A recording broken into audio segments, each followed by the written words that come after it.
Hello all, welcome to BHS education. आज के video में हम बात करेंगे हमारे यूनिट 2 के लास्ट टॉपिक की। ठीक है, यूनिट 2 का सीरीज चल रहा है और उसका लास्ट टॉपिक। आई नो ये सीरीज थोड़ा लंबा हो गया है, but after going all this videos, ठीक है, ये तो कंफर्म है कि आपके करीब 8 to 10 क्वेश्चंस आर कंफर्म्ड। ठीक है, अगर पेपर जिस पैटर्न से बनता है उस पेपर उसी पैटर्न से बनाया गया तो 8 से 10 क्वेश्चन कहीं नहीं गए। तो प्लीज़ आप थोड़ा अटेंशन देना इस यूनिट को और वीडियो गो थ्रू करना, सारे वीडियोस गो थ्रू करना, क्योंकि ये जो लास्ट टॉपिक है बायोडाइवर्सिटी एंड कंजर्वेशन, इसमें भी काफ़ी सारी चीज़ें हैं which is going to take again थोड़ा टाइम, बट स्टे काम। और एक बार ही एटलीस्ट आप वीडियोस देख लेना, गो थ्रू कर लेना, इंपॉर्टेंट पॉइंट्स कैप्चर कर लेना, सो दैट आपके जो इम्पॉर्टेंट क्वेश्चंस हैं, हर वीडियो में मैंने ऑब्वियसली समझाने के लिए तो थोड़ा ज़्यादा बोला है, मतलब ज़्यादा कंटेंट खींच गया है, बट आपको क्वेश्चन वाले सेक्शन में मतलब पिन पॉइंट मैंने वहाँ पे किया है कि इस पॉइंट से क्वेश्चंस बनते हैं, तो उन पोर्शंस को आपको स्पेशल अटेंशन पे करना है और उन्हें याद रखना है, ताकि आप एग्ज़ाम में जब भी वो आएगा तो आप उन्हें अटेंड कर सकें। ठीक है, चलिए अब हम बात करते हैं बायोडाइवर्सिटी और कंजर्वेशन की। तो बायोडाइवर्सिटी का मतलब होता है जैव विविधता। ठीक है, जैव विविधता यानी कि लिविंग ऑर्गेनिजम्स में वैराइटीज, लिविंग ऑर्गेनिजम्स में डाइवर्सिटी। ठीक है, तो सिंपली अगर सपोज हम मानते हैं कि कोई एलियन है और वो अर्थ पे आएगा।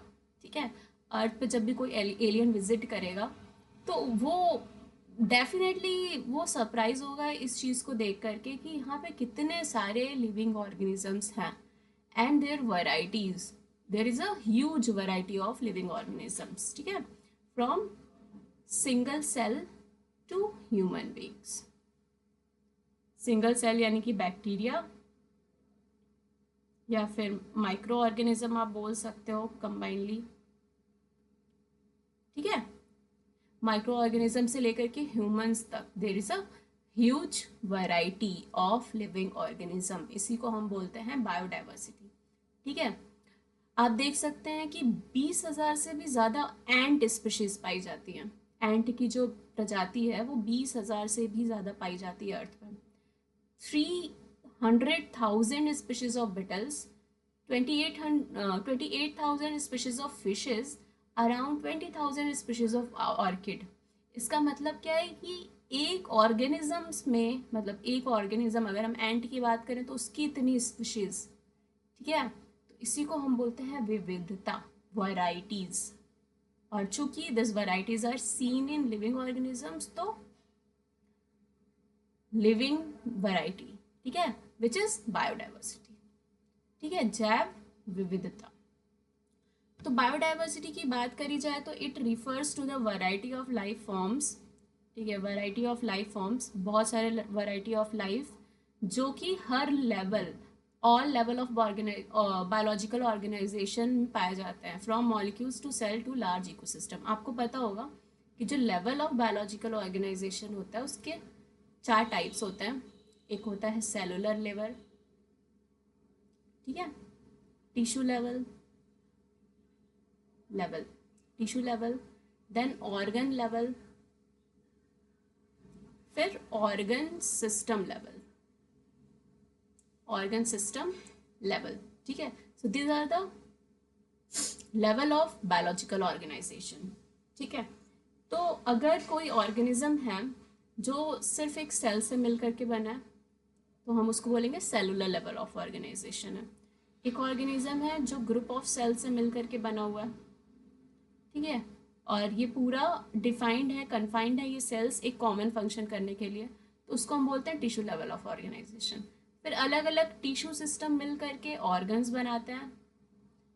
ठीक है, तो कुछ ऑर्गेनिज्म में ऐसे ऑर्गन्स भी प्रेजेंट होते हैं, उनको हम बोलते हैं ऑर्गन लेवल। और जब ये कई सारे ऑर्गन्स मिल करके एक ऑर्गन सिस्टम बना है, जैसा कि ह्यूमंस में देखा जाता है, ठीक है, हमारे पास ऑर्गन सिस्टम होता है, digestive system, respiratory system, circulatory system, excretory system. ठीक है, तो ये सारे अगर सिस्टम्स बनते हैं तो हम उनको बोलते हैं organ system level of organisation.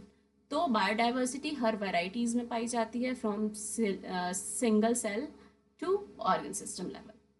ठीक है, और बायोडाइवर्सिटी टर्म जो दिया था वो साइंटिस्ट एडवर्ड विल्सन ने दिया था। एडवर्ड विल्सन ने दिया था, ये आपको याद रखना है। अगर हम बात करें तो ये एक डायग्राम है आपके एनसीईआरटी का जो रिप्रेजेंट कर रहा है global biodiversity, proportionate number of species of major taxa of plant invertebrates and vertebrates। तो प्लांट्स में वर्टिब्रेट्स और इनवर्टिब्रेट्स में मतलब जो भी ऑर्गेनिजम्स पाए जा रहे हैं उनका वैरायटी दिखा रहा है यहाँ पे। ठीक है, तो आप यहाँ पे देख सकते हो इनवर्टिब्रेट्स की बात करें तो क्रस्टेशियंस की इतनी वैरायटी होती है, मोलस्क की इतनी होती है, एंड अराउंड 75% जो वैरायटी है वो इंसेक्ट्स की है। इनवर्टिब्रेट में इंसेक्ट्स आर डोमिनेट, तो सोचो आप कितने टाइप ऑफ इंसेक्ट्स पाए जाते होंगे, और हर एक टाइप ऑफ इंसेक्ट में देर आर डिफरेंट स्पीशीज, जैसे एंट की 20,000 स्पीशीज। ठीक है, this is called the variety, the biodiversity, varieties with in the living organism. ठीक है, वर्टिब्रेट्स की बात करें तो फिशेज में अराउंड 50% फिशेज ही होते हैं वर्टिब्रेट्स के, बाकी mammals, birds, reptiles and amphibians. Similarly plants के केस में सबसे ज़्यादा मोसेस हैं और एंजियोस्पर्म्स हैं, बाकी एल्गी, लाइकेन, फर्न्स। अब देखो एल्गीज में भी कितनी वैरायटी हैं, जबकि ये इतना छोटा सा ग्रुप है। लाइकेन्स में भी देर is a huge variety, Moses, fern and aliens. ठीक है, तो ये सब क्या दिखा रहा है कि living within a system like vertebrate system, invertebrate system या plant system, within kingdom भी आपको कितने सारे वैरायटी ऑफ ऑर्गेनिजम्स मिल जाते हैं। ठीक है, चलिए अब हम बात करते हैं लेवल ऑफ बायोडाइवर्सिटी की। तो बायोडाइवर्सिटी का भी अलग अलग लेवल होता है। सबसे जो छोटा लेवल होता है दैट इज़ जेनेटिक लेवल। छोटा लेवल क्यों बोला, क्योंकि जेनेटिक मतलब जीन से रिलेटेड है। ठीक है, और हमें पता है gene is a unit of DNA. हमारा अगर ये डीएनए है तो जीन क्या है, इसकी एक यूनिट है। ठीक है, सपोज ये हमारा डीएनए है तो इतना पार्ट जो हुआ वो क्या हुआ, जीन हुआ, एक यूनिट, मतलब इतना सा टुकड़ा जो है वो एक जीन हुआ। आ रही बात समझ में आपको? तो gene is a unit of DNA. तो जेनेटिक लेवल पे मतलब सपोज बस ये एक जीन चेंज हो गया तो हमें एक नया ऑर्गेनिजम्स मिल जाएगा, एक नया ऑर्गेनिज्म मिल जाएगा। इतना माइन्यूट, इतने छोटे लेवल पे change is going to create a new organism और new species of that particular organism. ठीक है, तो इसमें क्या होता है, diversity of genes within species, एक स्पीशीज में ही जीन्स की डाइवर्सिटी हो गई। ठीक है, मतलब उसमें एक ही स्पीशीज में there are going to be different varieties.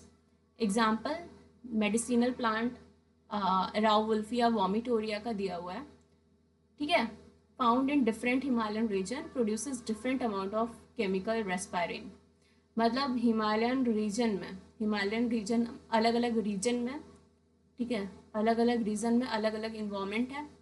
तो बिकॉज ऑफ इन्वायरमेंटल चेंजेस क्या हो रहा है, इनका जीन चेंज हो रहा है। जीन इसकी बात करें हम, इनका जीन चेंज हो रहा है। तो जीन चेंज हुआ और as a result of gene change there is a development of different variety in the same species. ठीक है, आ रही बात समझ में आपको?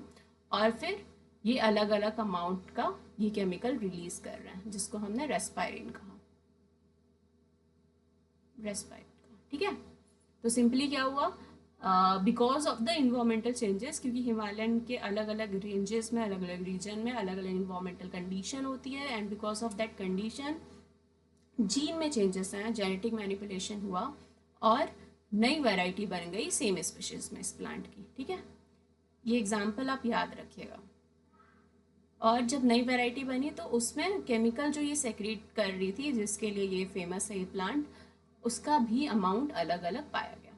तो India has over 50,000 varieties of rice. देख लो आप, राइस में 50,000 से भी ज़्यादा वैरायटीज़ हैं, मतलब एक ही स्पीशीज़ में इतनी वैरायटीज़। और लगभग 1,000 वैरायटीज़ ऑफ मैंगो, मैंगो की 1,000 वैरायटीज़ हैं। तो ये है जेनेटिक लेवल। जब भी हम वैरायटीज़ की बात करेंगे तो वो with in the same species होगी, एक ही स्पीशीज़ में जेनेटिक चेंजेस की वजह से अलग अलग वैरायटी डेवलप हो जाती है। आ रही बात समझ में? तो ये हो गया हमारा जेनेटिक डाइवर्सिटी। नेक्स्ट है species diversity, refers to the variety of species in a region. यहाँ पे क्या हो रहा है कि किसी रीजन में, refers to variety of species in a region, किसी एक रीजन में अलग अलग स्पीशीज की वैरायटीज आ रही है। एग्जाम्पल देखते हैं। एग्जाम्पल है यहाँ पे Western Ghat. Western Ghat more have more special species of amphibians then the Eastern Ghat. ठीक है, मतलब यहाँ पे अगर हम कंपैरिजन करें वेस्टर्न घाट का ईस्टर्न घाट से, ईस्टर्न घाट से, तो ये कहा गया कि वेस्टर्न घाट में स्पीशीज की वैरायटी ज़्यादा है एम्फीबियंस की as compare to eastern Ghat. ठीक है, यहाँ पे ज़्यादा है किसकी वैरायटी, एम्फीबियंस की। तो इस तरह से हम देखते हैं स्पीशीज लेवल डाइवर्सिटी। अब तीसरा जो है आपका ecological diversity. Ecological diversity differ करता है और देखा जाता है इकोसिस्टम लेवल पर। For example, India has desert, rain forest, coral reef, wetlands and more showing much higher ecological diversity than compare to country like Norway.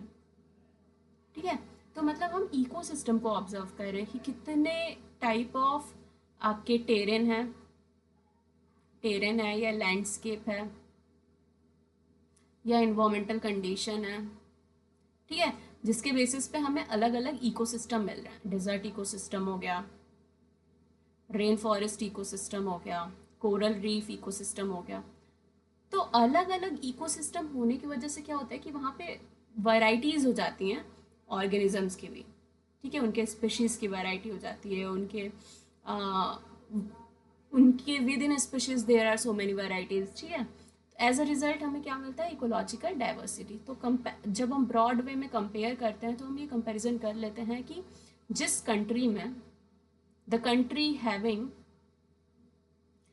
High number of ecosystem, different type of ecosystem या varieties of ecosystem showing higher biodiversity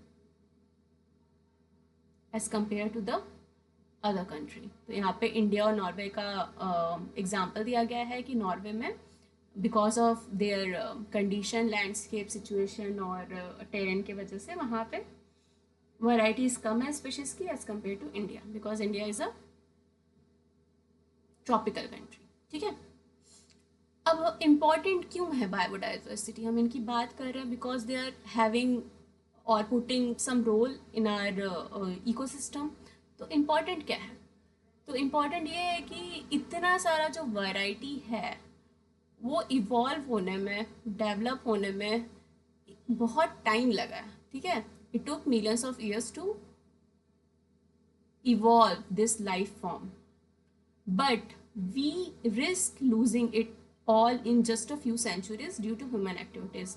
जैसे जैसे human activities बढ़ रही हैं, जैसे जैसे population, pollution, ये सारी चीज़ें बढ़ रही हैं, जो नेचुरल इन्वायरमेंट है उसको हम चेंज कर रहे हैं, उसको हम इंटरफेयर कर रहे हैं, जिसकी वजह से ये पूरी बायोडाइवर्सिटी थ्रेट में आ गई है। ठीक है, क्योंकि ये एक सर्टेन इन्वायरमेंटल कंडीशन में ही अडाप्ट, आप देख रहे हो इन्वायरमेंट कितना पर्टिकुलर है। यहाँ जो आपका इसका एग्जाम्पल था राउवुल्फ या वॉमिटोरिया का, इसमें बेसिकली क्या हो रहा है कि अलग अलग हिमालयन रेंज पे environmental condition like temperature, precipitation, ये सारी चीज़ें चेंज हैं। तो चेंज होने की वजह से इनके जीन में चेंज आ रहा है। आप समझ रहे हो ये बात कि ये कितना इम्पॉर्टेंट फैक्टर है इन्वायरमेंट, कि जिसके वजह से हमारे जीन में, हमारे जेनेटिक लेवल पे मैनिपुलेशंस आ रहे हैं। ठीक है, so because of the human activities हम क्या कर रहे हैं, हम कहीं ना कहीं थ्रेट कर रहे हैं जो नेचुरल हमारा इन्वायरमेंट है, जो नेचुरल इकोसिस्टम है उसको, और as a result of this manipulation क्या हो रहा है कि स्पीशीज उससे कोप अप नहीं कर पा रहे हैं, कोप अप नहीं कर पा रहे हैं, तो they will eventually get die. ठीक है, और जैसे जैसे वो मरेंगे उनका पॉपुलेशन कम होएगा, पॉपुलेशन कम होएगा तो वो स्पीशीज धीरे धीरे करके एक्सटिंक्ट हो जाएगी, ख़त्म हो जाएगी अर्थ से। सो दैट्स वाई हमें बहुत ज़रूरी है कि हम अपने एक्टिविटीज़ पे कंट्रोल करें सो दैट इन्वायरमेंटल मैनिपुलेशन ज़्यादा ना हो पाए। ठीक है, so there is a need for conserving biodiversity, क्योंकि ये ग्लोबल कंसर्न है। ठीक है, ग्लोबल कंसर्न है, सबके लिए इम्पॉर्टेंट है। It is essential for human survival. अगर स्पीशीज़ ख़त्म हो गए तो ह्यूमन भी सर्वाइव नहीं कर पाएंगे। अगर हमारी डाइवर्सिटी ख़त्म हो गई तो ह्यूमन सर्वाइव नहीं कर पाएंगे। हमारे हेल्थ और वेलबींग के लिए भी ज़रूरी है। ये मेंटेन करते हैं एक फंक्शनल और बैलेंस्ड इकोसिस्टम। ठीक है, तो बायोडाइवर्सिटी का रोल कहाँ पे है? Maintaining a balanced and functional ecosystem. आ रही बात समझ में? हमारे हेल्थ एंड वेलबींग के लिए रिस्पॉन्सिबल होते हैं और ह्यूमन सर्वाइवल के लिए रिस्पॉन्सिबल होते हैं। अब हम अर्थ पे रहने वाले स्पीशीज़ की बात करें तो साइंटिस्ट हैं जिन्होंने डिस्कवर किया है कि लगभग डिस्कवर्ड एंड नेम्ड, मतलब अर्थ पे जो भी टोटल स्पीशीज़ है उसको उन्होंने डिस्कवर किया है और थोड़ा बताया है कि 1.5 मिलियन स्पीशीज़ ऑफ प्लांट उन्होंने अब तक डिस्कवर किया है, प्लांट एंड एनिमल डिस्कवर किया है अकॉर्डिंग टू IUCN 2004। ये IUCN two two two two sorry 2004 के according there are 1.5 million plant and animal species are discovered and named by scientist. ठीक है, but the total number of species is still unknown. ये तो वो हैं जो discover किए गए हैं, लेकिन अर्थ पे एग्जैक्टली कितने स्पीशीज हैं कोई नहीं जानता। ठीक है, एस्टिमेट वैरायटी अलॉट, अगर कोई एस्टिमेट गेसेस भी किया जाए तो 20 से 50 मिलियन स्पीशीज हैं। आप देख लो इतने मिलियन हैं, अगर हम सिर्फ गेस करते हैं तो this is not the realistic number, realistic number तो नहीं है, बट गेस करने के बाद भी इतना आ रहा है, और जिसमें से सिर्फ 1.5 मिलियन स्पीशीज ही डिस्कवर किए गए हैं। ठीक है, a scientist estimate by Robert May suggest that about 7 million species in total. तो अभी ये चीज़ तो पता नहीं है हमें, बट स्टिल इतने जो हैं वो डिस्कवर्ड और नेम्ड हैं। इतना मुश्किल क्यों है इनको काउंट करना? क्योंकि most species yet to be discovered are found in tropical region, जैसे ट्रॉपिकल रेन फॉरेस्ट वगैरह ऐसे जगह पे स्पीशीज पाई जाती हैं जहाँ पे जाना भी बहुत मुश्किल है। ठीक है, डीप सी में कितने स्पीशीज हैं तो वहाँ तक पहुँचना इज़ लाइक इम्पॉसिबल, उनको डिस्कवर करना फिर तो दूर की बात है। We know more than about species in temperate zone. हम टेम्परेट को ही ज़्यादा एक्सप्लोर कर पाएँ, तो ज़्यादा टेम्परेट जोन के स्पीशीज ही हमें पता है। ठीक है, scientist use known ratios like insect diversity in the tropics to estimate global totals. अलग अलग एस्टिमेशन और साइमुलेशन के थ्रू ये बताया गया है कि इतने इतने नंबर ऑफ स्पीशीज हो सकते हैं, but still it is not known. Biodiversity की बात करें तो there are few interesting fact about it कि लगभग 70% of known species are animals, मतलब 70% जो भी स्पीशीज हमें मिली है वो क्या है, एनिमल्स हैं। प्लांट्स में एल्गी, फंजाई, मॉसेस एक्सेट्रा, जो कि लगभग 22% रिकॉर्डेड स्पीशीज अकाउंट करते हैं। देख रहे हो आप, 70% क्या है नॉन एनिमल स्पीशीज हैं, 22% में प्लांट है जिसमें ये सब इंक्लूडेड है। एनिमल्स में भी बात किया जाए तो इंसेक्ट का ग्रुप सबसे लंबा है, लार्जेस्ट है। एनिमल्स की बात किया जाए तो 70% of animals are insect. So for every 10 animals there are 7 insect. ठीक है, ये इंटरेस्टिंग फैक्ट है। जैसे हमने ये तो पता किया कि लगभग 70% एनिमल स्पीशीज डिस्कवर किए गए। ठीक है, अब इन एनिमल्स में भी बात किया जाए तो इन 70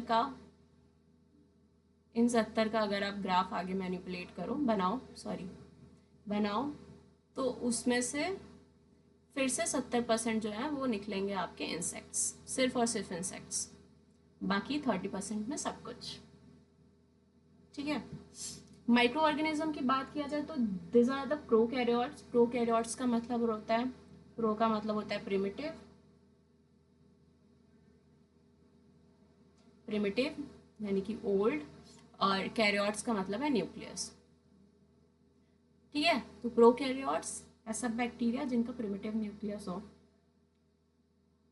आर नॉट वेल डॉक्यूमेंटेड, क्योंकि इनकी वैराइटीज इतनी ज़्यादा है कि इनको ज़्यादा डॉक्यूमेंट नहीं किया गया, डिस्कवर और नेम नहीं किया गया।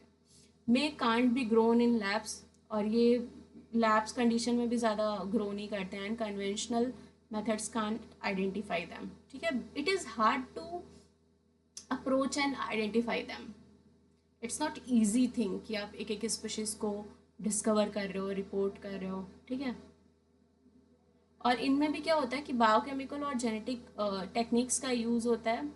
माइक्रोबियल स्पीशीज़ इतने ज़्यादा हैं कि उनको फाइंड आउट करना इज़ डिफ़िकल्ट, क्योंकि वो जेनेटिकली बहुत एडवांसली मैनिपुलेट हो जाते हैं। ठीक है, because of the environmental condition, because of the certain other factors, क्या होता है कि ये मॉडिफाई होते जाते हैं जेनेटिकली, इनका बहुत चेंज होता है। मतलब बहुत छोटे ऑर्गेनिजम्स हैं, छोटा सा जेनेटिक सिस्टम है, तो वो बहुत ही तेज़ी से चेंज होता रहता है, तो उनका स्पीशीज़ डाइवर्सिटी भी बढ़ता जाता है। अब हम इंडियन बायोडाइवर्सिटी की बात करें तो only 2.4% of world's land area, लेकिन हमारा जो कंट्रीब्यूशन है डाइवर्सिटी में that is 8.1% of global species diversity. तो ये डेटा आपको याद रखना है, इट इज़ इम्पॉर्टेंट। ठीक है, कि वर्ल्ड का 2.4% एरिया जो है वो इंडिया होल्ड करता है, लेकिन जो स्पीशीज ग्लोबल स्पीशीज डाइवर्सिटी में कंट्रीब्यूशन है इट इज़ ऑफ 8.1%। ठीक है, और यही हमें बनाता है 12 मेगा डाइवर्सिटी कंट्रीज में से एक। So India is one of the country of this 12 mega diversity country in the world, because we have few like 2.4% of global land, but still we contribute to 8.1% of global species diversity. ठीक है, non species जो है India में लगभग 45,000 plant के species हैं और 90,000 animal के स्पीशीज हैं। ठीक है, यूजिंग ग्लोबल एस्टिमेट देयर में बी स्टिल इतना प्लस स्पीशीज इतना होगा, ये एक साइमुलेशन है, एस्टिमेशन है कि इतना हो सकता है यहाँ पे species which are all of them are not explored और नॉट डिस्कवर्ड। अब अर्जेंसी किस चीज़ का है कि ओनली 22% ऑफ स्पीशीज में हैव बीन रिकॉर्डेड ग्लोबली। हमने देखा कि लगभग 22% ही स्पीशीज रिकॉर्डेड है, लेकिन most species will be extinct before we even discover them। ठीक है, एक कोट है यहाँ पे, एक कोट है यहाँ पे जिसमें कहा जाता है कि हमारे पास एक लाइब्रेरी है। सपोज हमारे पास एक लाइब्रेरी है और इस लाइब्रेरी में कितने नंबर ऑफ बुक्स हैं वी डोंट नो, हमें नहीं पता है। There are many number of books, बहुत ज़्यादा ह्यूज नंबर ऑफ बुक्स। ठीक है, लेकिन इस लाइब्रेरी में आग लगी हुई है, आग लग गई है। ठीक है, तो इट इज़ बर्निंग, अब आग लग गई है तो वो जले गए। तो हम जब तक ये पता ना करें कि कितने किताब हैं, ठीक है, उनको लिस्ट आउट ना करें, तब तक ये आप सोचो कि कितने सारे किताब जल जाएंगे, जो कि हमें पता ही नहीं लगेगा कि वो कौन से किताब थे, उनकी क्या वैराइटीज़ थी, वो किसके बारे में बता रहा था। तो इट इज़ लाइक सेम कि हमारा जो अर्थ है वो एक ह्यूज लाइब्रेरी है which is burning and we haven't read or listed all the books there. हमने पढ़ी नहीं है, हमने लिस्ट आउट नहीं की कि कितने बुक्स हैं वहाँ पे।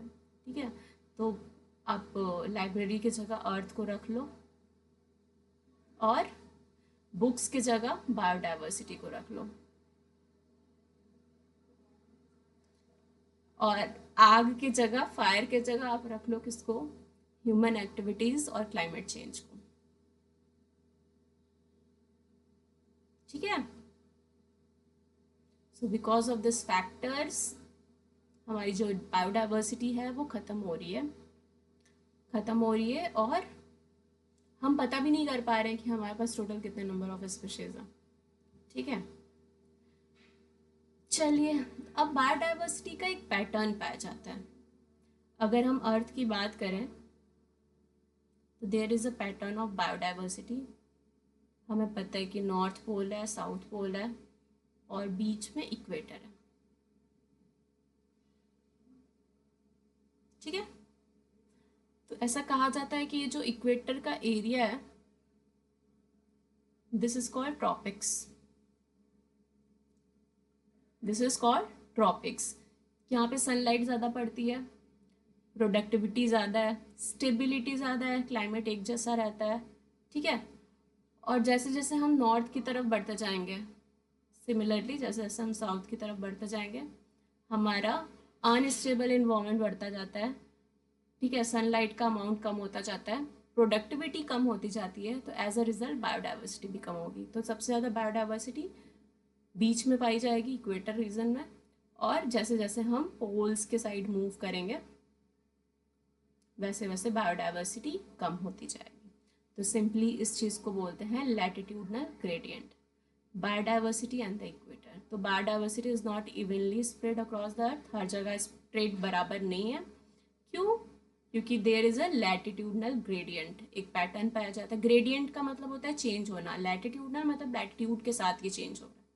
ठीक है, species diversity decreases as we move from equator to pole. जैसे जैसे हम इक्वेटर से पोल की तरफ जाते हैं, जैसे जैसे हम इक्वेटर से पोल की तरफ जाते हैं वैसे वैसे हमारी स्पीशीज डाइवर्सिटी कम होएगी। ठीक है, कोलंबिया जो कंट्री है वो इक्वेटर के पास पाया जाता है, तो यहाँ पे बर्ड्स की वैरायटी लगभग इतनी है 1400। लेकिन न्यूयॉर्क जो है वो पोल के करीब पाया जाता है। सिंपली ग्रीनलैंड इधर है जो पोल तक करीब पाया जाता है। तो यहाँ पे सिर्फ न्यूयॉर्क में 105 बर्ड्स स्पीशीज़ है और ग्रीनलैंड 56 बर्ड स्पीशीज़ है। इंडिया, ज़्यादातर इंडिया का हिस्सा जो है वो ट्रॉपिक्स में पाया जाता है, इस रीजन में पाया जाता है। ठीक है, ट्रॉपिक्स में पाया जाता है, तो यहाँ पे लगभग 1200 बर्ड स्पीशीज आर हियर। ठीक है, वही जबकि यूएस जो है वो ज़्यादा टेम्परेट रीजन में पाया जाता है। Sorry, a tropical forest in Ecuador has 10x more plant than the temperate forest in the USA. It's just a comparison कि टेम्परेट में है, ट्रॉपिकल में है, उसके बेसिस पे यहाँ पे कंपैरिजन है। अब हम बात करेंगे अमेजोन रेन फॉरेस्ट की। तो अमेजोन रेन फॉरेस्ट आपको पता है कि this is called the lungs of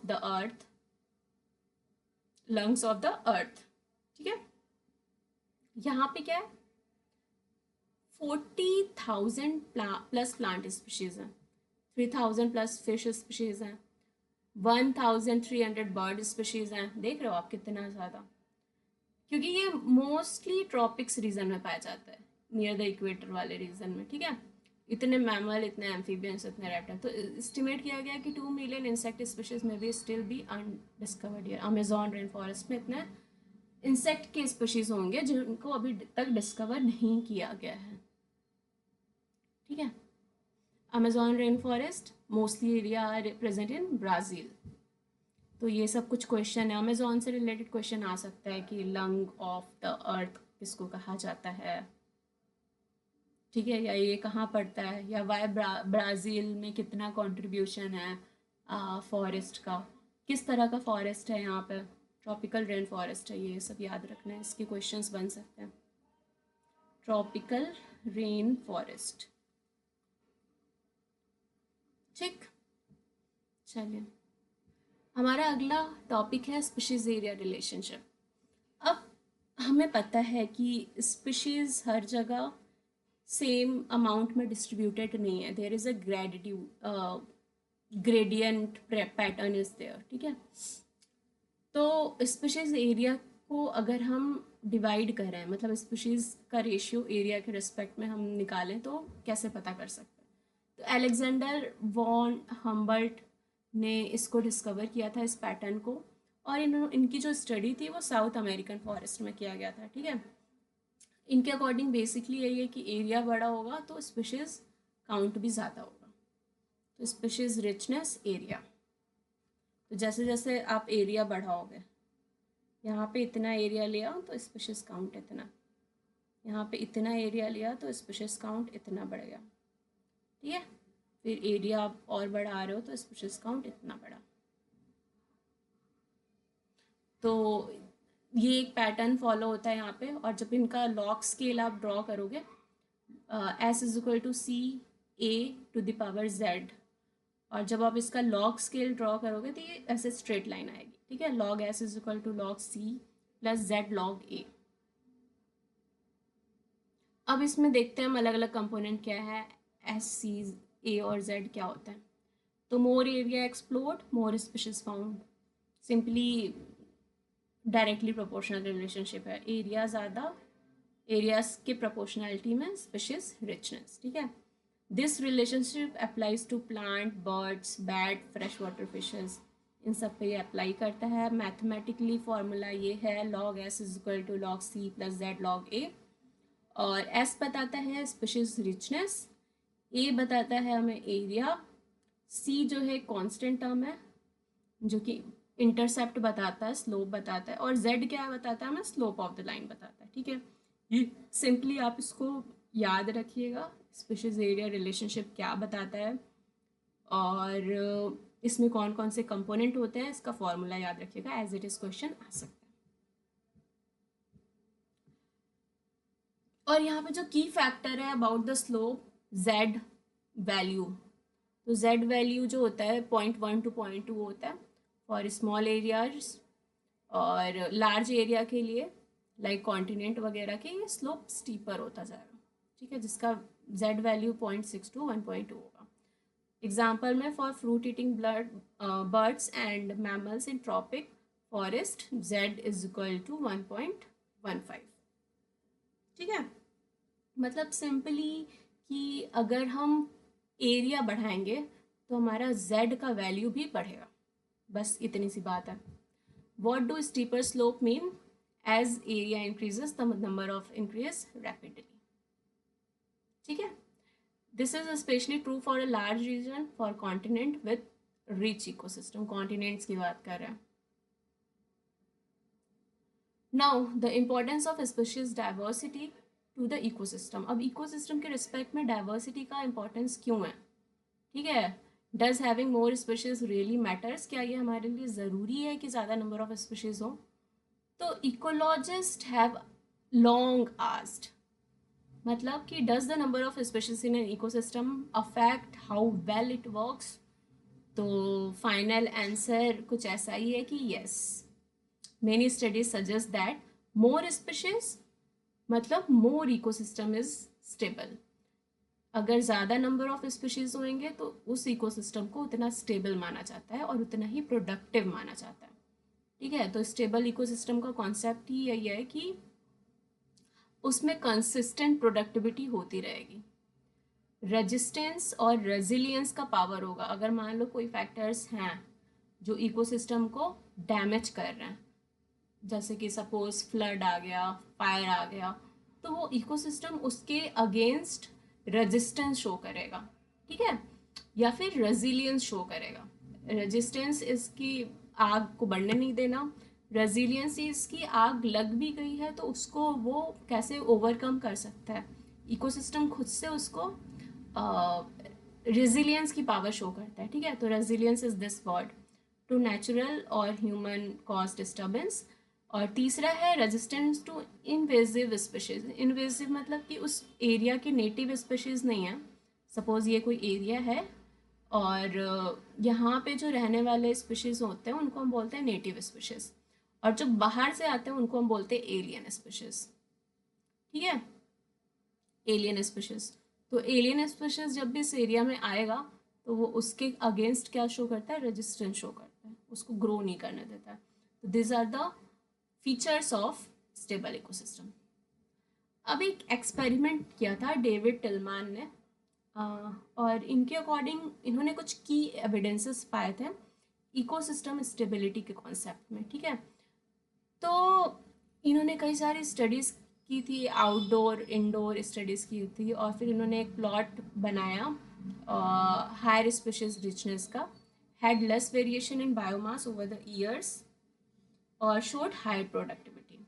ठीक है, तो जब इन्होंने ज़्यादा स्पीशीज़ रखे उस इकोसिस्टम में तो वहाँ पे वेरिएशन कम थे, बायोमास बढ़ते जा रहा था ओवर द टाइम और बहुत ही ज़्यादा प्रोडक्टिव था एज़ कम्पेयर टू ऐसा इकोसिस्टम जहाँ पे कम स्पीशीज था। सिंपली आप ऐसे समझो कि इन्होंने एक्सपेरिमेंट किया, दो इकोसिस्टम बनाए, यहाँ पे बायोडाइवर्सिटी जो थी वो ज़्यादा थी, यहाँ बायोडाइवर्सिटी जो थी वो कम थी, मतलब नंबर ऑफ स्पीशीज कम थे। तो इन्होंने ये देखा कि जहाँ पे बायोडाइवर्सिटी ज़्यादा है वहाँ पे बायोमास प्रोडक्शन ज़्यादा हो रहा है ओवर द टाइम, मतलब ये प्रोडक्टिव इकोसिस्टम है। अभी ये सारे टर्म्स आप जानते हो, ठीक है, सब मैंने बता दिया है आपको पिछले वीडियोज़ में। यहाँ पे बायोमास प्रोडक्शन क्या है, कम है, मतलब ओवरऑल नेट प्रोडक्टिविटी क्या है, कम है। ठीक है, तो जब प्रोडक्टिविटी ज़्यादा होगा इसका मतलब है ये एक स्टेबल इकोसिस्टम है comparative to this one which is less stable. आ रही बात समझ में? तो ये एक्सपेरिमेंट किया था आपके डेविड टिलमैन ने। नेक्स्ट है importance of biodiversity to human. अब ह्यूमंस के लिए बायोडाइवर्सिटी क्यों इंपॉर्टेंट है? क्योंकि rich biodiversity keeps ecosystem healthy, ये तो हमें पता चल गया, प्रोडक्टिविटी बढ़ जाती है। Healthy ecosystem are essential for human survival. अगर इकोसिस्टम जितना ज़्यादा हेल्दी होगा ह्यूमंस के लिए उतना अच्छा है, क्योंकि वहाँ पे सर्वाइबिलिटी इजी होगी। अगर कोई हार्श कंडीशन होगी, हार्श इकोसिस्टम होगा, तो वहाँ पे आप सर्वाइबिलिटी मुश्किल होगी ह्यूमंस के लिए भी। But what if a few species go extinct? क्या होगा जब कुछ स्पीशीज खत्म हो जाएंगे? आप ये क्वेश्चन कर सकते हो कि if we lose one tree frog species in the Western Ghat does it matter? क्या ये मैटर करेगा अगर वेस्टर्न घाट के एक फ्रॉग ट्री, मतलब ट्री फ्रॉग स्पीशीज अगर एक्सटेंट हो जाए? तो अगर हमने 15,000 ant species instead of 20,000 would change, तो क्या इफेक्ट पड़ेगा? 20,000 एंट स्पीशीज हमने ऊपर पढ़े थे, उसके जगह अगर सिर्फ 15,000 ही बचे तो क्या होगा, मतलब क्या चेंज आ जाएगा? तो क्वेश्चन तो सिंपल सा है लेकिन इसका जो इम्पैक्ट है, ठीक है, वो डीपर है। तो इस पे एक हाइपोथेसिस दी गई थी, रिवर्ट पोपर हाइपोथेसिस। इसको देने वाले पाउल एरलिच हैं और इन्होंने कंपैरिजन किया था कि अगर आप किसी एयरक्राफ्ट में बैठे हो, ठीक है, सपोज आप किसी एरोप्लेन में बैठे हो और आपने कुछ सीट के पास से कहीं से एक वो जो होता है ना, क्या बोलते हैं उसको, स्क्रू, स्क्रू ड्राइवर, स्क्रू मतलब जस्ट क्या बोलते हैं उसको, पिन जैसा होता है, किल बोलते हैं ना, किल या स्क्रू ड्राइवर, सिंपली आप समझ लो इसको, ठीक है। अगर आप निकाल लेते हो, ठीक है, आपने वो निकाल लिया तो ज़्यादा कुछ इम्पैक्ट नहीं पड़ेगा।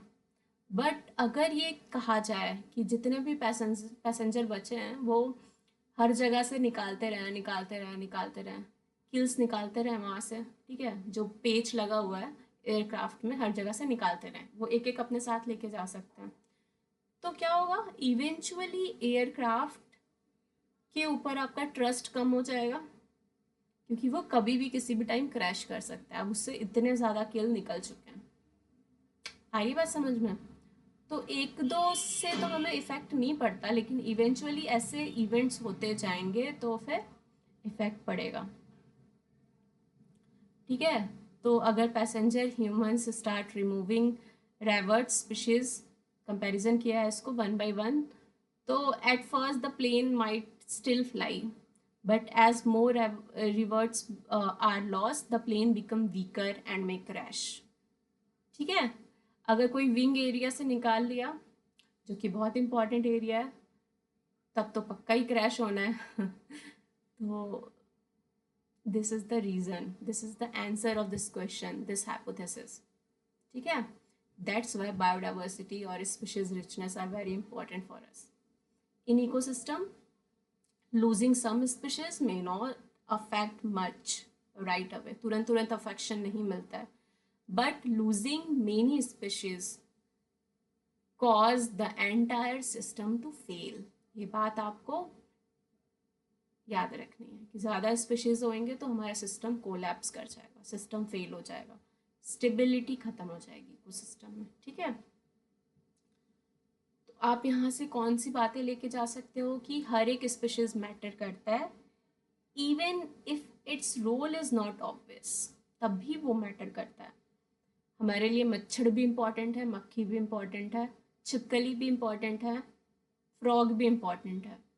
ठीक है, भले ही वो आपको बहुत ऑब्वियस से लगे कि अरे इनका क्या ही रोल है, but still it is very important for ecosystem to sustain. Biodiversity is like nature's insurance. The more variety we have, the stronger and more reliable ecosystem become। ठीक है, आप बायोडाइवर्सिटी को नेचर का इंश्योरेंस मान सकते हो। ज़्यादा से ज़्यादा वैरायटी होगी तो उतना ज़्यादा स्ट्रॉन्ग और रिलायबल इकोसिस्टम होगा, और बायोडाइवर्सिटी जैसे ही कम होगी हमारी रिलायबिलिटी, हमारा स्ट्रॉन्गनेस इकोसिस्टम के रिस्पेक्ट में कम होता जाएगा। प्रोटेक्टिंग स्पीशीज का मतलब है protecting our self and our future generation. So this was all about this session. ठीक है, अभी भी हमें काफ़ी कुछ पढ़ना है, बट स्टिल आप इतनी चीज़ों को याद रखिएगा। जो इम्पॉर्टेंट क्वेश्चनेबल पॉइंट्स हैं, जहाँ जहाँ से क्वेश्चंस बन सकते हैं, उस चीज़ को याद रखिएगा। बाकी इस पूरे लेक्चर को एक स्टोरी जैसा आप समझिए कि बायोडाइवर्सिटी क्या है, क्यों इसका इम्पोर्टेंस है। जस्ट रिमेंबर दिस, आप जितनी अच्छी कहानी आप याद रखोगे उतना आपको कॉन्सेप्ट याद रहेगा।